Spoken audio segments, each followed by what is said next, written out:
What's up mga kadchuyans? Ngayon, ito na po ang related pa din sa tubig.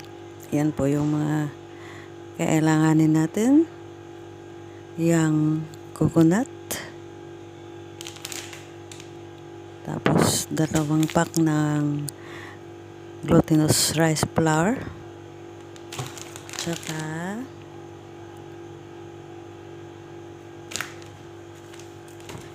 yan. I-ano po na natin. Ibuhos natin sa lalagyan. Tapos, ito po ay galing sa Thailand. 400 grams kada pack. Isang pack.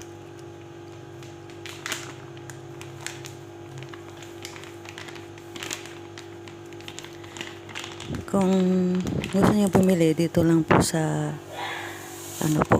sa mga Pinoy store po. Kailanganin din natin ang gata, coconut milk,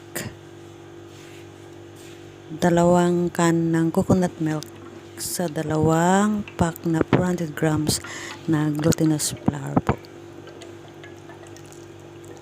Tapos, tingnan nyo lang po kasi minsan baka masobrahan ang basa ng mixture ng glutinous flour. Iwasan natin na maging basa kasi mahirap po siya ibalot. Hindi na po siya mabalot kasi lalo na pag na siya, sobrang basa.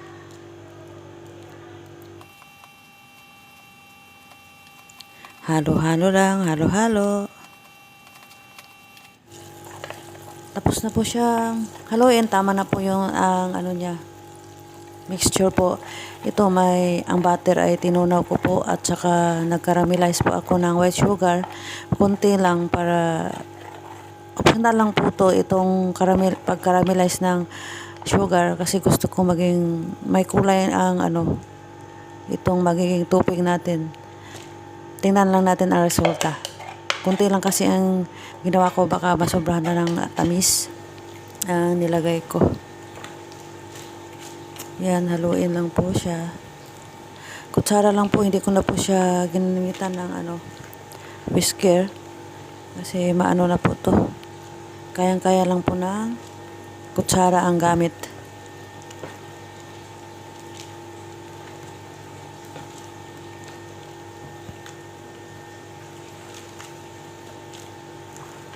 Ito po, tamang-tama na po. Ganito lang kabasa ang mixture natin.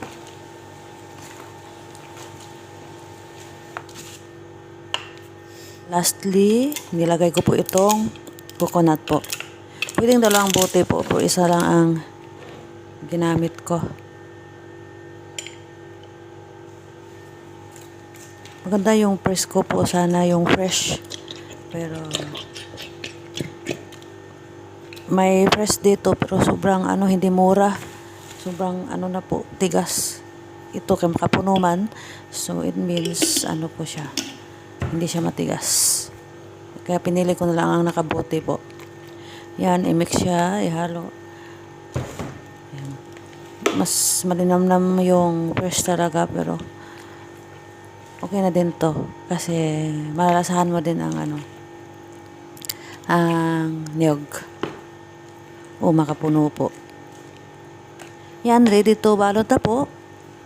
Ito po, tama na po ang tinikman ko siya, okay na po siya. Mixture. Dagdagan nyo na lang ng pwede na po itong sugar kung tikman nyo kung kulang sa your choice. Pang nyo po, kung kung gusto nyo matamis. Tikman nyo po kung sobra sa akin. Ayaw ko yung tamang-tama lang po. Kapag hindi pa nabalot. Yan lang po. Yan. Tikman nyo kung tama lang ang tamis o ano ba. Yan nyo tapos. Yan. Lagyan ng parchment ang pan na napili nyong lagyan po ng lutuin yung tubig. Ito, sobra lang po ito kasi wala ng dahon kaya ito lang din. Maliit lang ang lalagyan ang ginamit ko. Tamang-tama lang po sa naiwang mixture po.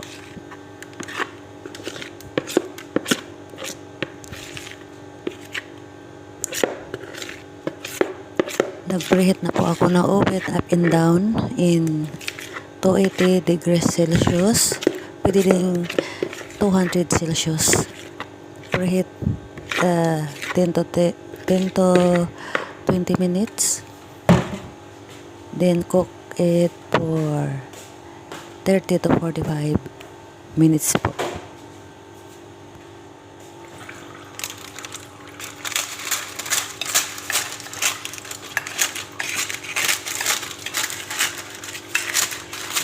Pag walang parchment po, pwedeng lang, pag-brush lang kayo ng butter, dito ilagay ang mixture.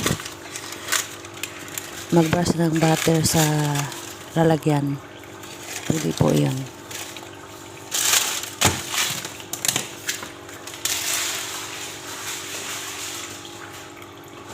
Check ko na po after 15 minutes po. Ayan.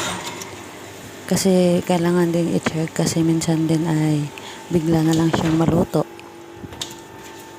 Yan po, after 35 minutes, chinik ko na po. Gamit nitong skewers. Yan po. Kung makita nyo, may naiwan pa po sa skewer. Kaya it means hindi pa yan luto.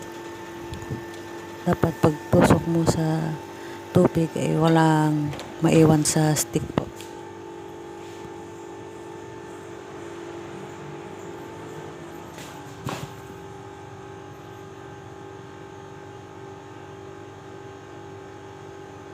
Yan, may naiwan pang konti, hindi pa yan luto. Na lang na mga 5 to 10 minutes, luto na yan. Konti na lang ang kulang.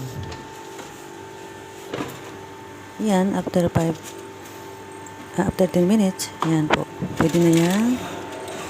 Kainin, hangunin at kainin. Yan, ready na po. Ang topic natin na wala sa dahon. Parang puto or anong tawag niyan. Basta lasang tubig pa din. So, yan. Wala masyadong gamit. Sulatan ko itong luto natin. Tubig for 2024. Pasensya na, wala talaga akong gamit. Nilagay ko lang sa Ziploc.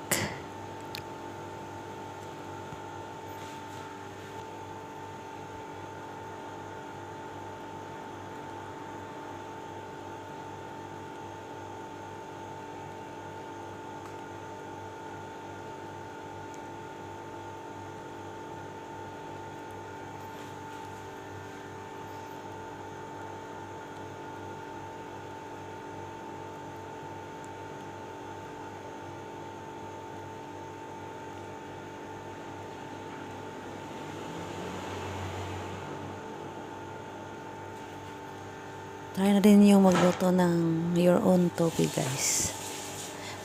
Thanks for watching. Until my next video.